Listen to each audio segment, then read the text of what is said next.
Hi, welcome to question 6 of the 2024 Junior Cert Higher Level paper. So this one is actually very, very short, and it's just a question on its own, no parts. It says a chocolate bar in the shape of a prism is shown below. Okay, so we see that it has a width of 3 centimeters and a length of 9. Okay, the front and back faces are each in the shape of equilateral triangles, okay, with sides of length 3. So if you had spin, I've rearranged this, but on any space you have, you could put that and maybe indicate that all 3 angles are equal and then all 3 sides. Just showing that you appreciate that information. Make it an attempt. The other 3 faces are each in the shape of long rectangles that are 9 centimeters in length, as shown above. Then the question asks us to complete an accurate net of the prism below by drawing in the 4 missing faces.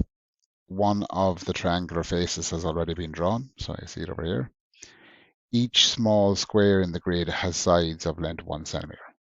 So this, I suppose, this end here is what is on this part here, and there's 3 centimeters. We don't actually need to work out the height on that. There's no calculations here. This is just drawing. So I suppose the base of this Toblerone would be this one. Now it's 9 centimeters long, so 9 boxes. So 1, 2, 3, 4, 5, 6, 7, 8, 9. Am I right? 1, 2, 3, 4, 5, 6, 7. Okay, it seems to be 9. And then if you complete the rectangle, that's the base of it. Now, very badly drawn, not using a ruler, all that kind of stuff. Now, the 2 sides here, so this face, okay, is going to be like 3 by 9. Okay, so it's going to be there. Again, badly drawn.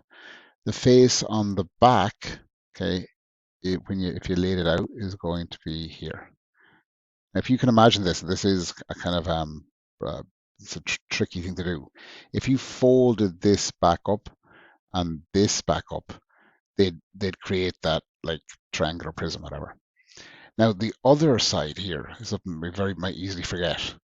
That's here. Okay, so it goes up, I think, something like that. That's it. Now I've drawn it out better, with lines and stuff. If you imagine if you unfolded that shape, what would it look like? And this can be a tricky cognitive thing, but just go slow and just try delve into it. That they're sometimes more doable than you might expect. Okay, so that's the end of question 6. As always, if you want a copy of the notes I'm working off, send me an email at shanetroy@gmail.com. Like and subscribe to get access to more playlists, and see you on question 7.